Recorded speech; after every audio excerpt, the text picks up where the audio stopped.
we are having two long solenoid coil, coaxial two long solenoid coils which are wound over one over another. एक ही axis पर दो coil, अलग अलग radii की दो coil है. एक कॉइल है, इस कॉइल को हम ले रहे हैं S1 और इस कॉइल को ले रहा हूँ S2. ये दोनों कॉइल्स एक दूसरे पर वाइंड है एक ही एक्सिस पर. दोनों की लेंथ सेम है. ठीक है, दोनों का लेंथ जो मैं ले रहा हूँ that I have taken L. So length of each solenoid coil is L. ठीक है, अब इस कॉइल की रेडियाई क्या है? R1. ठीक है, और जो दूसरी वाली सोलेनॉइड कॉइल है इसकी रेडियाई क्या है? R2. ये एक्सिस है, इसी एक्सिस पर आपकी कॉइल क्या है? वाउंड है. तो फर्स्ट वाली जो कॉइल है उसकी रेडियाई है R1 और सेकंड वाली जो रेडियाई है उसकी कॉइल की रेडियाई क्या है? R2. Small R1 and small R2. ठीक है, अब जो आपकी स्मॉलर कॉइल है, मतलब जिसकी रेडियाई स्मॉलर है,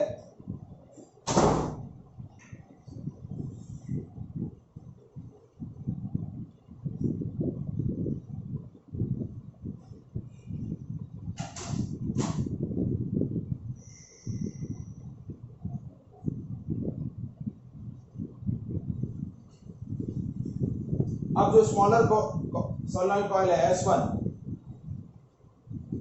area of coil S1, that is we are taken A and that is pi R1 square. अब दोनों के अंदर जो नंबर ऑफ टर्न्स हैं वो अलग अलग है. पहली वाली कॉइल में नंबर ऑफ टर्न्स है कैपिटल N1 और दूसरी वाली कॉइल में नंबर ऑफ टर्न्स है कैपिटल N2.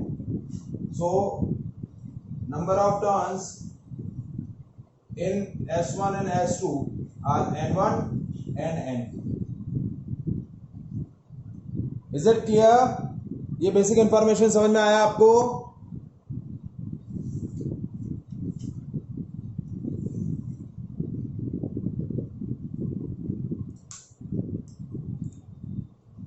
अब देखिए, यस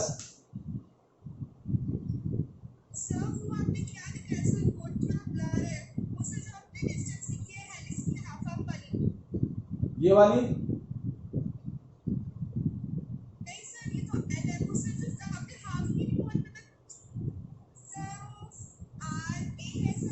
नहीं, ये देखो ये दोनों सोलेनॉइड कॉइल की रेडियाई क्या है? इसकी रेडियाई है R1 और इसकी रेडियाई है R2.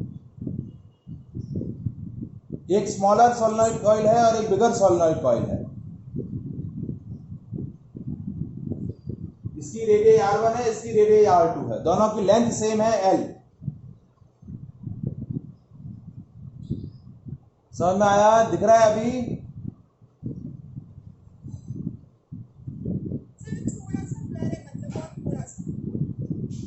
एक सेकेंड रुको. So now our next article is determine the coefficient of mutual inductance of two long solenoid coil which are wind over a one axis. एक ही एक्सिस पर दो कॉइल हमने वाइंड कर रखी है. ठीक है, और इन दोनों कॉइल का हमें क्या करना है? Coefficient of mutual inductance calculate करना है. So we are taking two coil, one is S1 and another one of S2, both having a length L, wind over one another on the same length, same axis. So length of each solenoid coil is L. Now the radii of coil S1 is R1 and radii of coil S2 is R2. ये blue colour वाली जो coil है वो S2 है और black, हाँ हाँ yes बेटा. सर आपकी आवाज अभी आ रही है?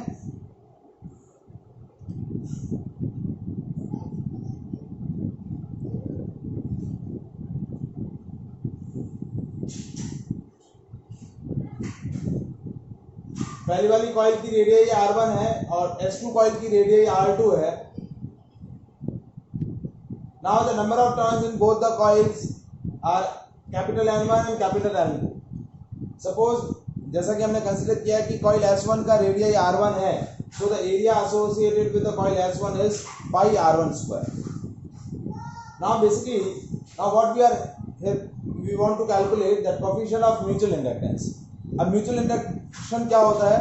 That is the phenomena of producing a induced EMF in a one coil by changing the current in a its neighboring coil.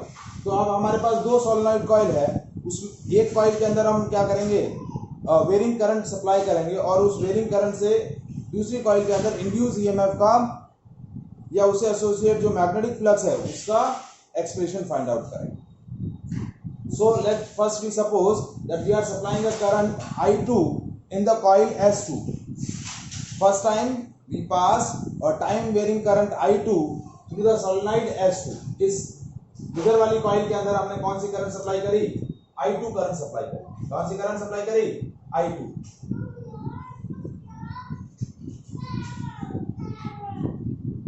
Magnitude क्या है करंट का, I2.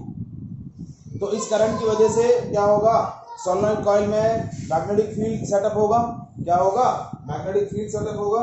तो देखिए मैग्नेटिक फील्ड कितना सेटअप हो रहा है,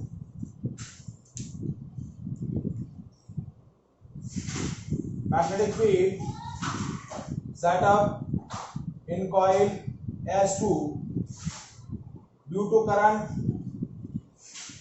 I2. कितना हो गया, D2 is equals to mu naught N2 into I2. क्योंकि सोलेनॉइड कॉइल के अंदर मैग्नेटिक फील्ड क्या होता है, mu naught Ni. तो ये हो गया mu naught N2 into I2. ठीक है, where N2 है number of turns per unit length, that is capital N2 by L. ठीक है. अब इस मैग्नेटिक फील्ड की वजह से कॉइल S1 के अंदर मैग्नेटिक फ्लक्स कितना एसोसिएट हुआ वो हमें चेक करना है. सो टोटल,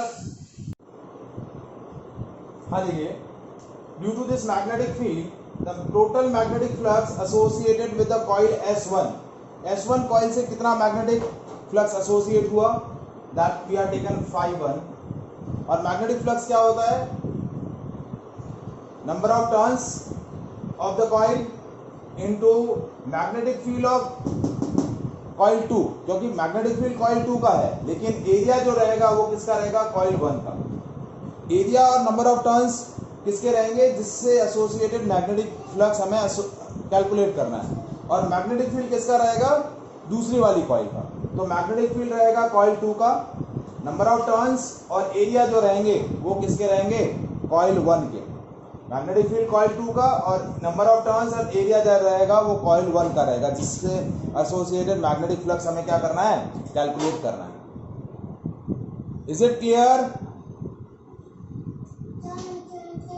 तो phi1 की वैल्यू कितनी आई, N1 इंटू D2 की वैल्यू है mu naught N2 into I2 into A1 की वैल्यू है पाई R1 square, area of coil 1. ठीक है. अब इस N2 की जगह मैंने क्या रख दिया, mu naught N2 by L into N1 into I2 into pi R1 square. That is a magnetic flux associated with the coil 1 due to 2. आप लिखना चाहें तो phi12 भी इसको लिख सकते हैं. क्या लिख सकते हैं, phi12. यहां तक समझ में आया.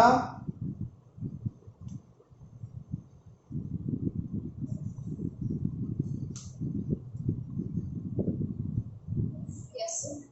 अब मुझे क्या कैलकुलेट करना है, the coefficient of mutual inductance of coil 1 due to 2. क्या कैलकुलेट करना है, coefficient of mutual inductance of coil 1 due to 2.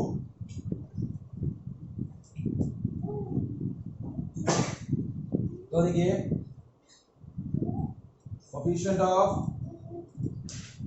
Mutual inductance of coil 1 due to coil 2, तो दैट इज M12. और M12 की वैल्यू क्या होगी, M12 की value होगी phi12 divided by I2. phi12 divide by I2. तो देखिए क्या आया formula, mu naught N1 N2 pi R1 square upon L into I2 upon I2। Sir वो ब्लर हो रहा है। I2 से I2 कैंसिल हो जाएगा। वो ब्लर क्यों हो रहा है भाई?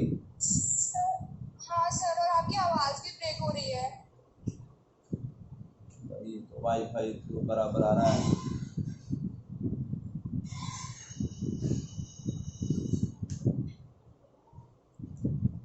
तो एक सेकंड मैं ना ये आर्टिकल फिनिश करता हूँ, फिर मैं चेक करता हूँ। तो M12 की वैल्यू क्या हो गई? Mu naught N1 N2 pi R1 square upon L। So ये आपका क्या आ गया? Coefficient of mutual inductance of coil 1 due to 2। यहां तक समझ में आया?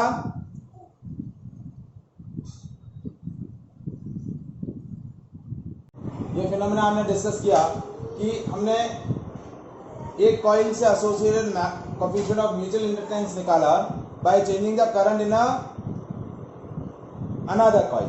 हमने पहले कॉइल S2 के अंदर करंट सप्लाई करा I2, तो उसकी वजह से मैग्नेटिक फील्ड सेटअप कितना हुआ?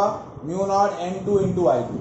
उस मैग्नेटिक फील्ड की वजह से फ्लक्स कितना एसोसिएट हुआ कॉइल 1 के अंदर?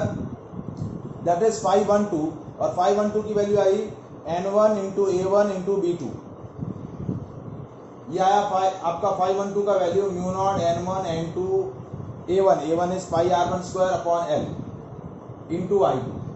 अब coefficient of one coil with respect to another coil, coil 1 का 2 के रेस्पेक्ट में कोएफिशिएंट ऑफ म्यूचुअल इंडक्टेंस हमने निकाला 512 divide by I2।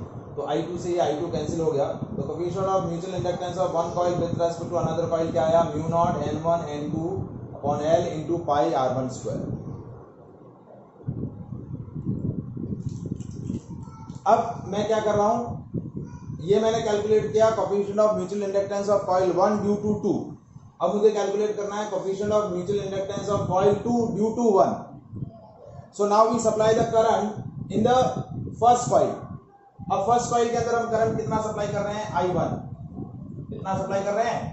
Let's suppose कि फर्स्ट कॉइल के अंदर करंट कितना सप्लाई हो रहा है? I1, और वो करंट जो है वो हम चेंज करते जा रहे हैं। तो उस चेंजिंग करंट की वजह से कॉइल 2 के अंदर कितना फ्लक्स लिंक हो रहा है?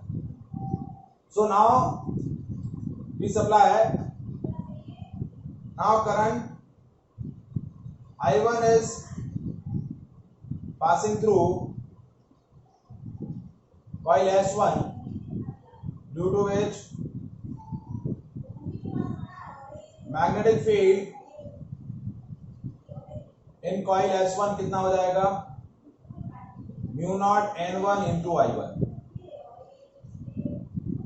मैग्नेटिक फील्ड कितना हो जाएगा? Mu naught N1 into I1।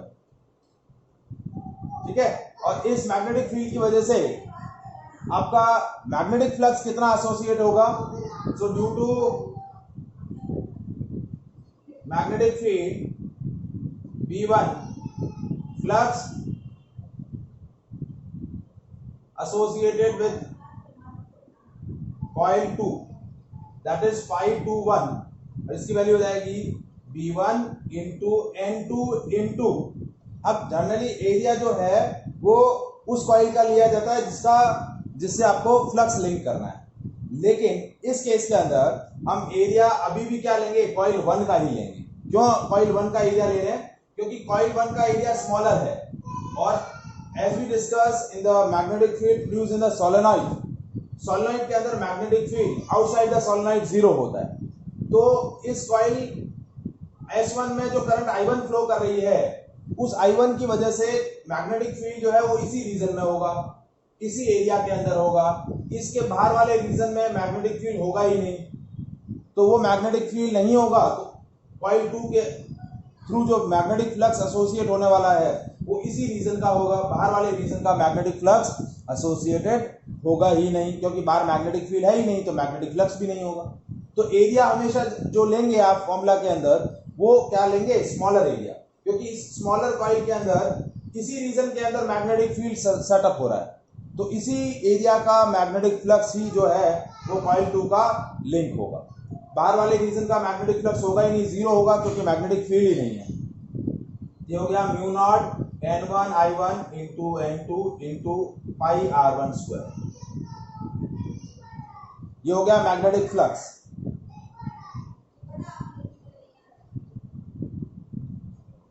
ठीक है, n1 की जगह रख दिया म्यू नॉट, n1 की जगह n1 into L, n2 into pi r1 square into i1।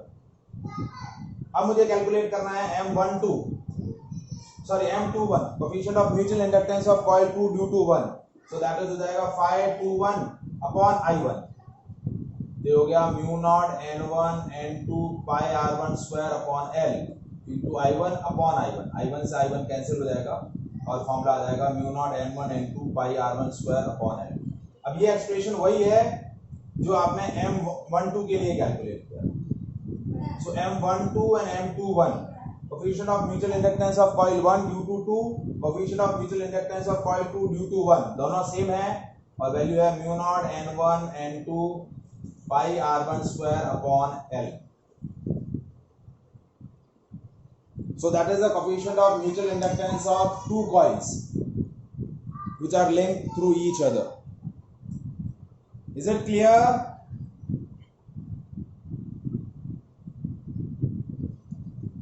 Yes, sir. आया समझ में?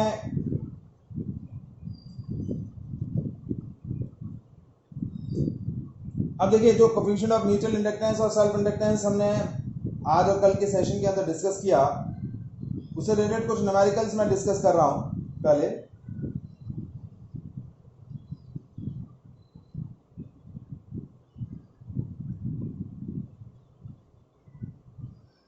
तो देखिए फर्स्ट क्वेश्चन,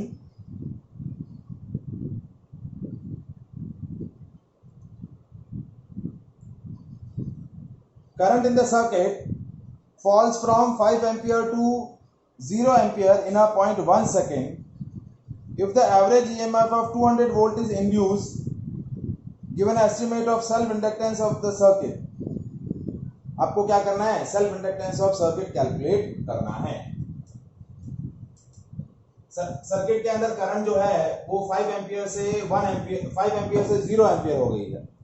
करंट चेंज हो रहा है, करंट डिक्रीज हो रहा है और उसकी वजह से इंड्यूस ईएमएफ सेटअप हो रहा है 200 वोल्ट का। तो उस कॉइल का, उस सर्किट का क्या कैलकुलेट करना है? सेल्फ इंडक्टेंस कैलकुलेट करना है। करंट जो है वो डिक्रीजिंग है। तो देखिए induce EMF in terms of self inductance क्या होता है? L d minus L di by dt। So di by dt change in current with respect to time कितना है? देखिए फाइनल करंट है 0। देखिए di by dt क्या हो जाएगा? I2 minus I1 upon T2 minus T1। तो फाइनल करंट है 0 एम्पियर, इनिशियल करंट है 5 ampere, divide by time taken. Time कितना लग रहा है करंट को चेंज होने में? करंट को चेंज होने में टाइम लग रहा है 0.1 सेकेंड। तो 0.1 ये हो गया -5 अपॉन 0.1 यानी -50 एम्पियर पर सेकेंड। ठीक है, और इंड्यूस ईएमएफ आपको दिया हुआ है 200 वोल्ट, तो L की वैल्यू हो जाएगी -E upon D I by D T. तो -200 D I by D T की वैल्यू है -50। तो ये माइनस माइनस प्लस, ये हो गया 4 हेनरी। तो coefficient of self inductance of coil कितना आ गया? 4 हेनरी।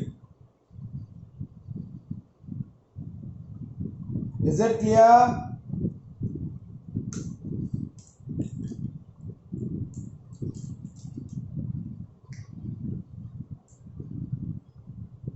आया समझ में बेटा?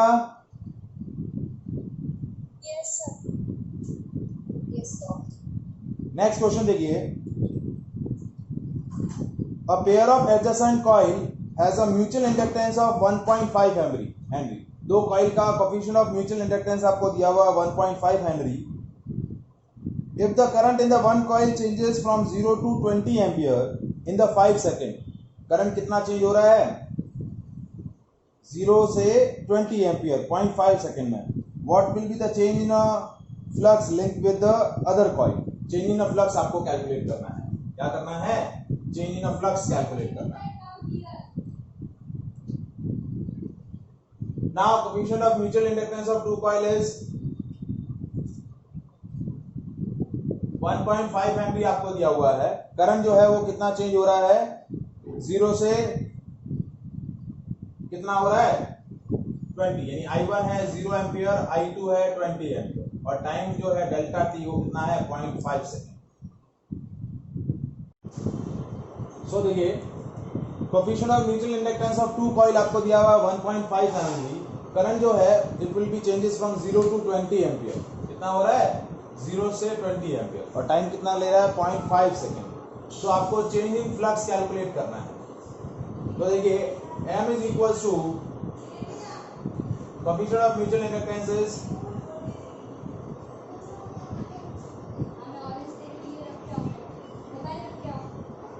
that is change in flux upon change in current।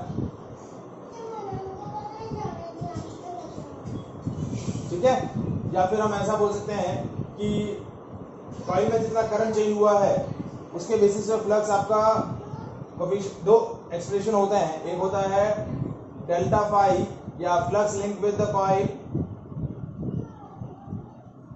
Divide by current, और एक होता है E is equal to minus am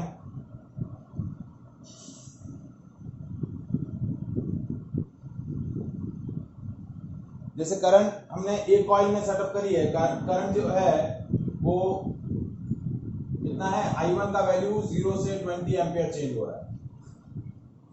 so हमें अनदर कॉइल यानी M21 हमें दिया हुआ है और 521 कैलकुलेट करना है।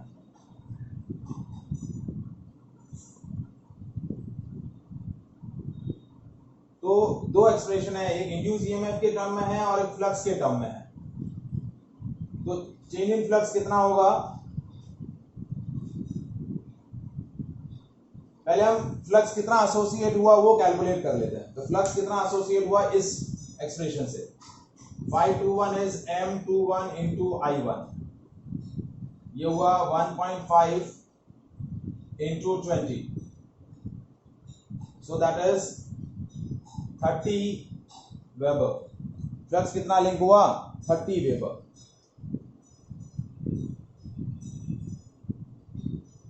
अब इंड्यूस ईएमएफ क्या होता है delta phi by delta T. तो ये हो गया 30 डिवाइड बाय 0.5, ये हो गया 60 वोल्ट। तो इंड्यूस ईएमएफ हो जाएगा 60 वोल्ट और flux associated with the coil is 30 weber. Is it clear, समझ में आया? Yes sir.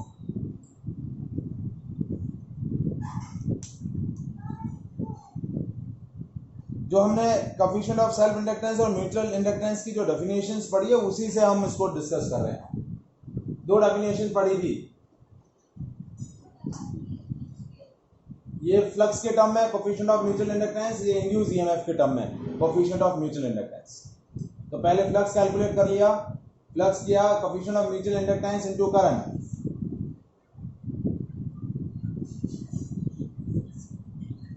कंबाइन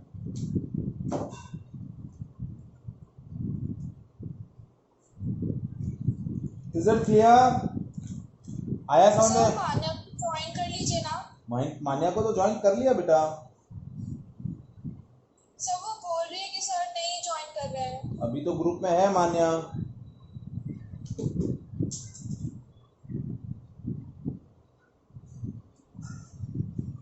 मान्या समझ में आया बेटा?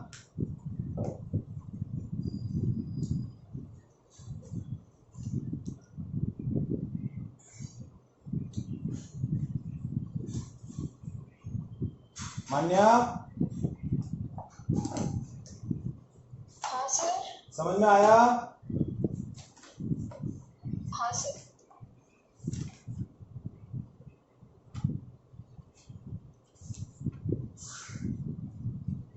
नेक्स्ट क्वेश्चन देखिए,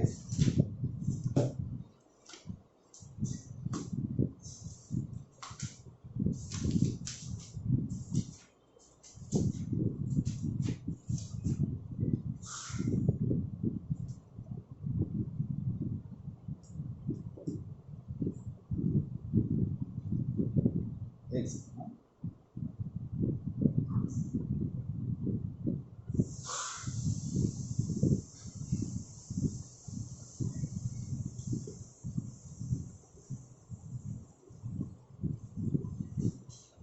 नेक्स्ट क्वेश्चन है, देखिए क्वेश्चन रीड करूंगा शायद तब तक आपको स्क्रीन ना दिखे।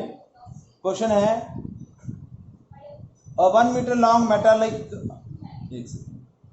a long solenoid coil with a 50 turns per centimeter has a small loop of area 2 centimeter square placed inside the solenoid normal to its axis. If the current carrying by the solenoid changes slowly from 2 ampere to 4 ampere in a 1 second, what is the induced EMF in the loop while the current is changing? आपको question में क्या दिया हुआ है, एक long solenoid coil है, it consist of 15 turns पर centimetre, has a small loop of area 2 centimetre square, place inside the solenoid normal to its axis. आपने एक लॉन्ग सोलेनॉइड कॉइल के अंदर आपने एक क्या किया है, सर्कुलर लूप प्लेस कर दिया है, ठीक है। और सोलेनॉइड कॉइल का जो करंट है वो चेंज हो रहा है 2 एम्पियर से 4 एम्पियर। तो इंड्यूस ईएमएफ लूप के अंदर कितना सेटअप होगा वो आपको बताना है। कितना इंड्यूस ईएमएफ कितना सेटअप हो रहा है वो आपको बताना है। तो देखिए एक सोलेनॉइड कॉइल है which consists of 15 turns per centimeter, और इसके अंदर आपने एक क्या रखा है, एक सर्कुलर लूप प्लेस कर दिया है जिसका एरिया आपको दिया हुआ है 2 centimetre square, area of circular loop. अब जो करंट की वैल्यू है सोलेनॉइड कॉइल के अंदर वो चेंज हो रही है 2 एम्पियर से 4 एम्पियर और टाइम लग रहा है 0.5 सेकेंड। तो इंड्यूस ईएमएफ कितना होगा,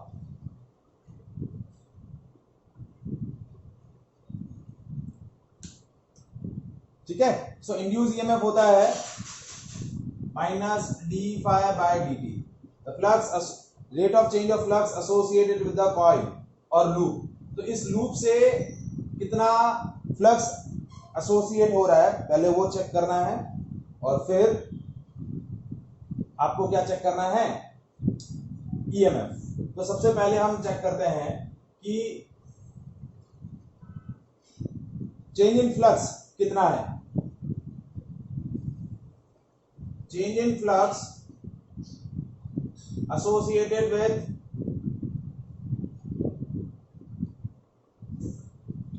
circular loop due to change in current in solenoid। क्योंकि सोलेनॉइड में करंट चेंज हो रहा है तो उससे एसोसिएटेड जो मैग्नेटिक फील्ड होगा चेंज होगा, और वो चेंजिंग मैग्नेटिक फील्ड जब लूप से एसोसिएट होगा तो उसका फ्लक्स भी क्या होगा, चेंज हो जाएगा।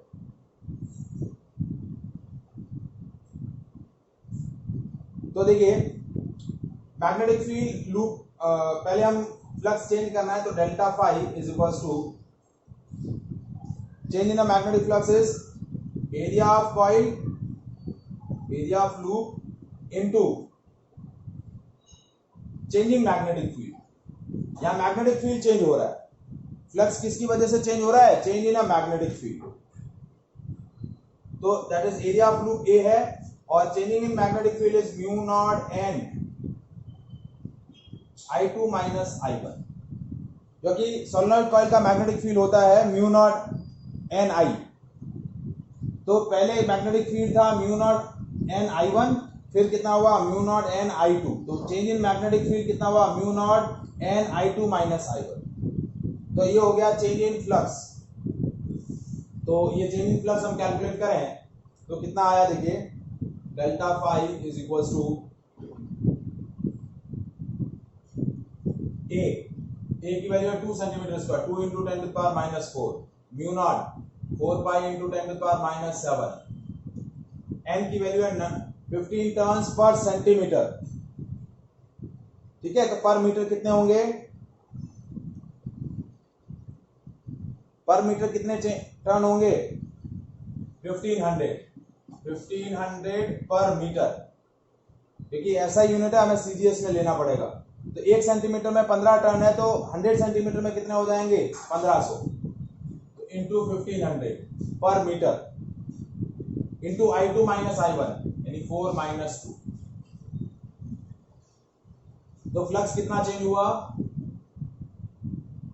8 pi into 10 to the power 8 sorry ये 16 pi into 10 to the power 16 pi into 15 into 10 to the power -9। ये आपका चेंज इन फ्लक्स आ गया weber. This is the change in a flux associated with the loop. अब आपको induce EMF calculate करना है, तो इंड्यूस ईएमएफ हो गया D phi by D T, जो हो गया delta phi by delta T. So delta phi की वैल्यू है 16 into 50 into pi into 10 to the power -9 upon delta T. Time कितना दिया हुआ है क्वेश्चन के अंदर?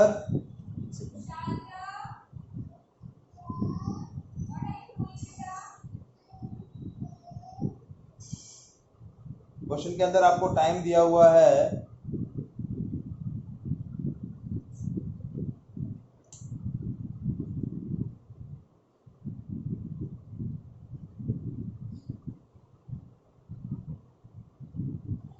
0.1 सेकेंड।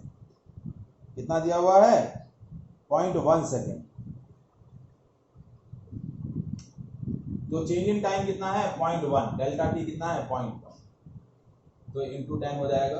तो इंड्यूस ईएमएफ हो गया 16 into 15 into pi into 10 to the power -8 volt. ठीक है, तो इतना इंड्यूस ईएमएफ आपका कॉइल में एसोसिएट हो जाएगा। आया बेटा समझ में क्वेश्चन?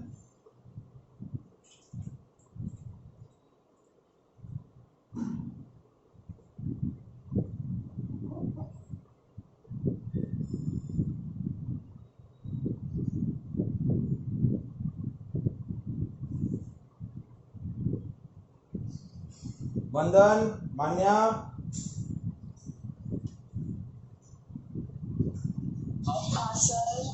क्वेश्चन आया समझ में बेटा? हाँ सर। ठीक है, so these variety of questions related to the mutual